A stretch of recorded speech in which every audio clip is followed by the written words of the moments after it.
Welcome to this episode of Chatting with Staxx. I'm your host, Bill Staxx, and today I got Ignacio Esteban. You better be taking practice. You better go to the range. You better work on it, because if that's your first time using it, that's not going to go well for you either. Yeah, but so even if you're a felon, right, you have a weapon, someone that comes in your house, attacks you, you shoot them, you're going to prison for the weapon for a long time, right? Yeah, but I guess rather be judged by 12 than carried by 6. Exactly. Is that the same? At least you're alive because your family's alive, right? I'm not telling anybody not to do that. Of course, you don't want to do that. You obviously, I think you mentioned your story about the pepper spray. Yeah, the pepper spray, where they bagged it in its bag. Coming out there, they're on your porch or something. They're trying to come in and you sprayed them. Kicking in my door, and I sprayed them, and the police were bagging the pepper spray like I did something wrong. Like, did you ever get it back? No. It was mostly empty. I sprayed the whole can. You used it all. Okay, there we go. But you know what? You got them away, right? They left you alone. Yeah. Okay, well, that's something you have to do. You have to protect yourself somehow. I mean, obviously, if you're a prohibited person and you change your life, and now you can try to get your rights restored. Those are also options you have, right? And try to do different things.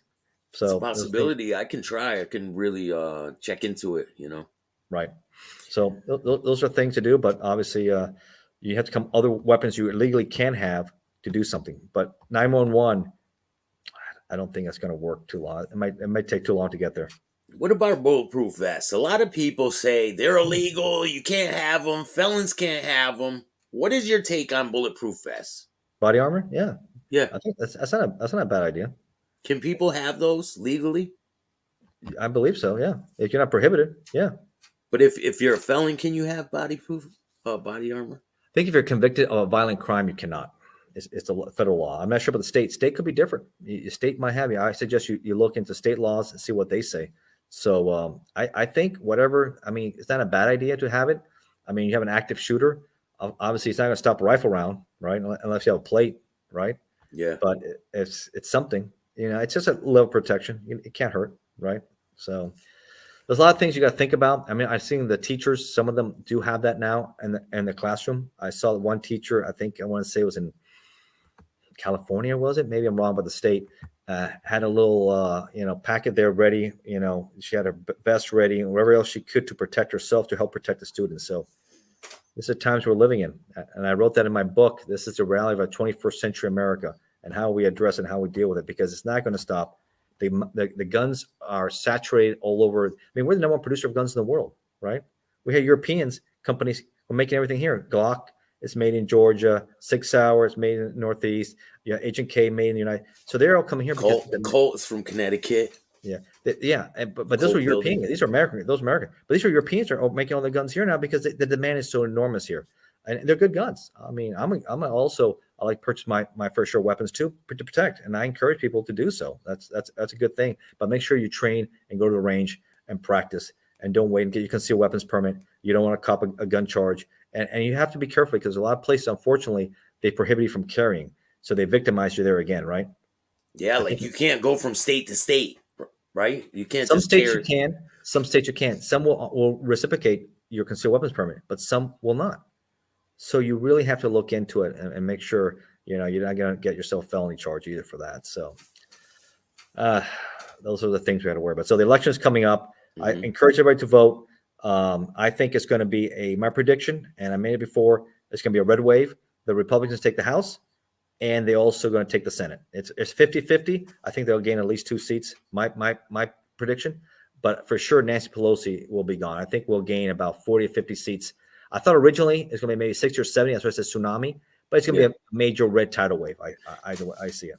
Can you break down really quick what the midterm election is for the people out there that don't know? Yeah, it's done every 2 years, right? Where you have the House of Representatives, right?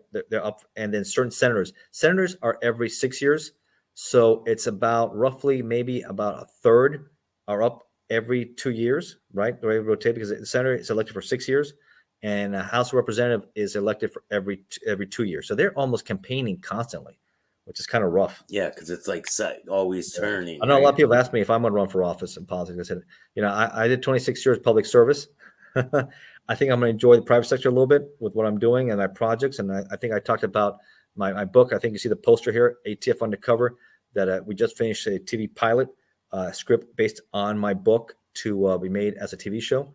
So we're now in stages to pitching that to some major network. So I will see how that turns out, but I wouldn't mind either. I mean, I do have a passion for politics, and I do like being here in Virginia. It'll be a closer drive than I would be in Florida. Yeah, right. Be in DC all the time, and Oh, but again, it is very political too. But I do enjoy this. I do also enjoy what I'm doing here now. So I don't know, those are some options. what about podcasts? Are you going to be starting podcasts or anything like I that? like doing a lot. I'm a guest on a lot. I think you've seen since I started doing, like I said, this time last year, I was in ATF headquarters. Then I retired a little bit early. I was in the summer. I retired in the summer of last year. And then I just started writing. And I think you have to tell a story how I started writing. And then my books got more popular. And I shout out to Hollywood Wade from Crime Entertainment. He saw my books I posted on his Facebook page on the One Percenters. And he had another agent that used to do undercover for the Hells Angels, Jay Dobbins. So I posted some stuff there. He saw my undercover book. He reached out to me if I want to do the show. And I did. And I got really popular with him. And all of a sudden, it just snowballed. I think I've done over like 45 shows, 50 since March. That's a Not bad. lot, man. You're putting in the work. Shout out to Adrian too. Invest in Yourself podcast. I don't think the kid gets enough credit. I think he's an underrated podcast, just like me, man. Yeah, no, I agree. But last two shows, if the audience can take a look at it, we did with El Chapo and with the Beltway Killers, DC Snipers. They've done well. They've done well. Keep on watching and stuff. He did a short on me on my undercover story. If you haven't seen it, that's done really well, over 6,000 views for our. I mean, there's always bigger one, but not bad. And you'll enjoy that too. So I just did another show with Adrian too yesterday. Yeah. So keep on rolling, him, keep on doing those shows, and they're all doing well. I mean, I also did a good one. I know we're going to talk a little bit about One Percenters with Scott Bernstein, right? Yeah. With Original Gangster and Jimmy Bosaletto. Shout out to those two guys, and that show did well. I think if you like all the stuff we're talking about, check it out, especially our shows too. There's a lot of stuff out there. So if you like my books, you can find me on Amazon. And if you like what I'm talking about, you can find us either YouTube or even Rumble. Some of these guys are putting some of this stuff in Rumble, and sometimes you get more views out of Rumble than you do YouTube now, I'm noticing. Yeah, I just started to open up a Rumble, but I have to. You have to work on getting your following. It's not like you just open a Rumble and boom, it's everyone's watching your shit. It's a little different. But the shows I've been on, they've done well. They've done well. They've done better than I'm comparing them to YouTube, them both. And the Rumble seems like it's catching on because a lot of people put their shows in there that YouTube didn't want them there. So people like that. It's the stuff that YouTube can't handle. Like, you can't say it on YouTube. Yeah, I hit 4,000 subscribers yesterday. Shout out to all my subscribers. 4,000. I'm really excited about that. And I'm only moving up. It's every day. It's subscribers every day. And I'm keep moving ahead. And so now we're going to get into the One Percenters. Yeah, that's good, man. I've people know ATF. There's a lot of cases historically with, what's a 1%er, the violent biker gang. So if you don't know much about this culture, right? One of my first books that I wrote, when it came to organized crime was the 1%ers. It's called the Violent Biker Gang. I think I did back in February of this year. So you say, what's a 1%er? Who's the 1%ers? I put the top 6. There's other smaller groups, but I put the big 6, right? I mentioned the Hells Angels. I mentioned the Outlaws, the Pagans, the Bandidos, the Vagos, and the Mongols, right? And I mentioned some other ones in that book, Sons of Silence, and a few other ones. There, you get an idea of what they're about, what kind of case, who's in charge of where. I mean, obviously, the face of the Hells Angels, Sonny Barger, right? That just passed away. Out of Canada with Mambo Shore, he also just passed away, and he was in prison for a long time. He died of cancer. You have Taco Bowman for the Outlaws that passed away 2 years ago. He did 20 years. He got life sentence out of Tampa. And I knew one of the prosecutors in that case when he got hammered, and he went away. And then, of course, ATF hammered the Mongols infiltration after infiltration. There's a good book written by Billy Queen that I read years ago. He infiltrated them in the 90s, and then they got infiltrated again in the 2000s. And it wasn't just one agent like it was to Billy Queen. It wasn't one. It wasn't just two. It wasn't three. It was like a whole group of them, right? They all had patches on. Four agents, full patch. And this was under Doc Cavazos' time under there. And just give people why that would happen. And, his background, I'll talk about the Mongols here. His background was that he was raised in the South, in Los Angeles, and as a sureño, right? Gang member. He's raised in the gang culture in the avenues. And so he's been raised with that culture. He ends up being recruited by the Mongols. He comes in there and he goes up the rank to be president of the Mongols club, right? And then he ends up, but he's not, what I'm reading and seeing, he's not he doesn't think much of the guys that are there, right? He thinks a bunch of drunken old guys, and he needs to be feared. I mean, you want to be a badass 1%er, you can have a guys that are there, and he wants to recruit guys like we had, when guys used to roll with the avenues. These guys are hardcore street gangs who pretty much are street gangs that work for La M, the Mexican mafia out of prison, and they call the shot for these guys. So these are badasses. They have to do some, they're killers. They don't even have bikes, right? They didn't even have motorcycles. No, he's recruiting people that he wants to bring his boys in, and a lot of these guys don't even have bikes, right? They don't even know how to ride a bike. They bring up their pickup trucks, right? They're running around with their trucks. That's not much of a biker gang when these guys are in their trucks. So, and you're skimming like that, and you're bringing, all these guys in here. It just opens up to infiltration, and that's what ATF did. And Operation Black Rain, what they bring in there. So the guys that got in there, they know there's some issues there, so they want to bring in. They don't have girlfriends. They don't have any harassments or problems, right? So then I get hit on by someone's old lady or prostitutes or whatever. Say I got my girl here, or whatever. So they bring in 4 female agents. So you have 8 infiltrated. Double it up in there. So that was the beginning of the end of Doc Cavazos out there. And the reason why they call him Doc was because I think he was a radio tech back in the day, and that's why they end up calling him Doc, and the name stuck there. And so then from there, he gets booted out of the club in 2008, right? And they think he's stealing. They're not happy because La M also says, listen, you got to pay us, they're taxing and say, you took some of our guys. You owe us money. You got to pay a tax. And he pretty much told them to pound sand. Well, that didn't sit well. And the Mongols are not going to win that kind of war with La M and Mexican Mafia. And the guys were getting shootings. They were getting killed. There were battles going on. So that was a disaster. And they found on top of that he's stealing. So the club booted him out. He wasn't just the president. He's just out. It's not very smart to be doing things like that and then ride around with a patch on your back. It's like a bullseye right on your back. No, they'll find you, man. They'll get you. That's not smart. You go to a party or anything like that, they're going to know, hey, look at these guys right here. And especially you're butting heads and you don't want to pay tax. And you're taking their soldiers. You're taking their soldiers in your club and you used to be part of that? No, that's not going to sit well with those guys. So, a few months later in a 3-year investigation, huge roundups taken down. All these guys are arrested. I think 60-some Mongols are arrested and associates. Same with Doc Cavazos. And he ends up being one of the first to cooperate. So he pleads. So, a lot of times the national president is the last one, right? He goes to trial. He goes fighting. No, he's the first one to sign on board and agreeing this was a criminal enterprise and agreeing the patch they wore was part of that to help facilitate their criminal enterprise. So is that the reason why they were trying to restrict the patch? Yeah, they went after the patch. They wanted to seize it. The jury agreed with it, but the judge there at the time said that the government shouldn't pick and choose which crime syndicate, organized crime, they want to take symbols and not. And he said no. So they resubmitted, and now they're fighting again, an appeal, see if they can, seize the copyright of the patch, which sends shockwaves, I think, to the 1%er world if they end up taking it. I think watch out, Hells Angels, Outlaws, and the rest of these guys, right? All of them. They'll take all of them. All of them will be gone. Yeah, so that's out there. So watch out for that. The battle for the patch of these 1%ers, the government versus them. So that's going to be interesting. And then you had issues, of course, with the recent president that was also booted, Little Dave Santillan.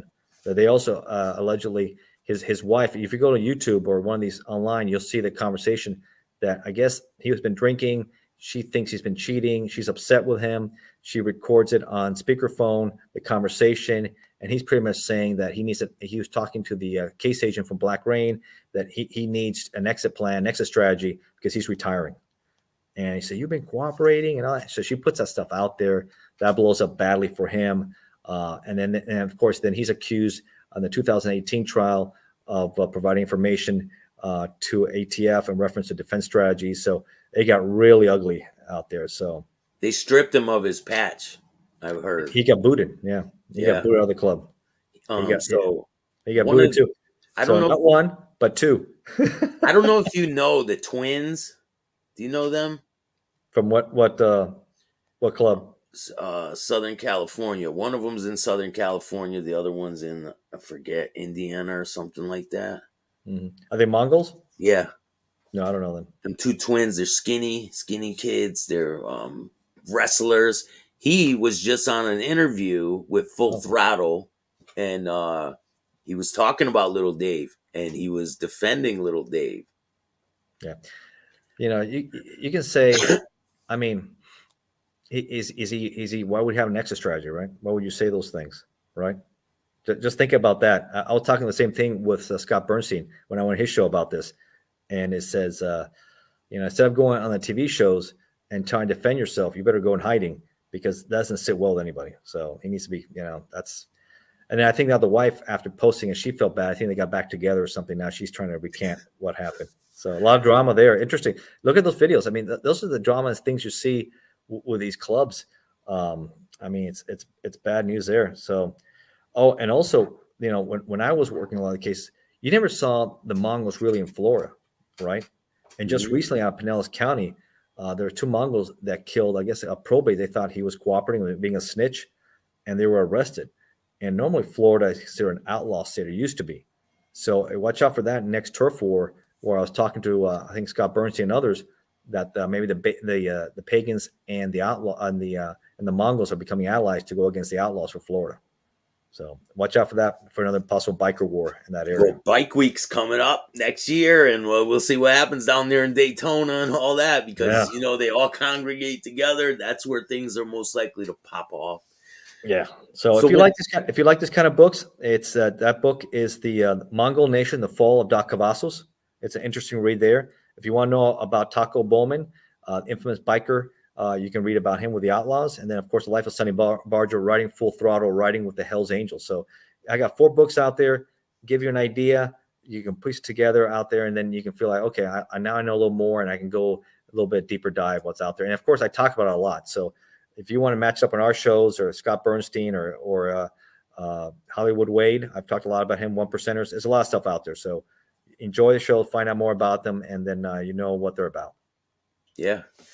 Well, I appreciate you coming on. I always do. Next time, I want to do a live with you, and we'll go live. We'll take some questions, and that'll be fun. We'll set up a live show, and we'll have a nice audience. It'll be good. Sounds good, Bill. I look forward to it. Yeah, man. Definitely. I always enjoy having you on my show, man. Is there anyone you want to give a shout out before we go? Just regular guys. Always shout out to my family and for the support. I always enjoy that. And all the guys been working the shows with. Also, maybe shout out to Stephen Gillen with RMC, working on that script, making it into a TV show. We'll see how that turns out, and all the guys. So appreciate it. Thank you, man. I look forward to having you on again. And make sure you guys hit the like, subscribe, and notification bell so you can get my videos every time they drop. And go in the description and hit the link, and you can get a copy of his book. Till next time. Thanks, man. Please. Thank you.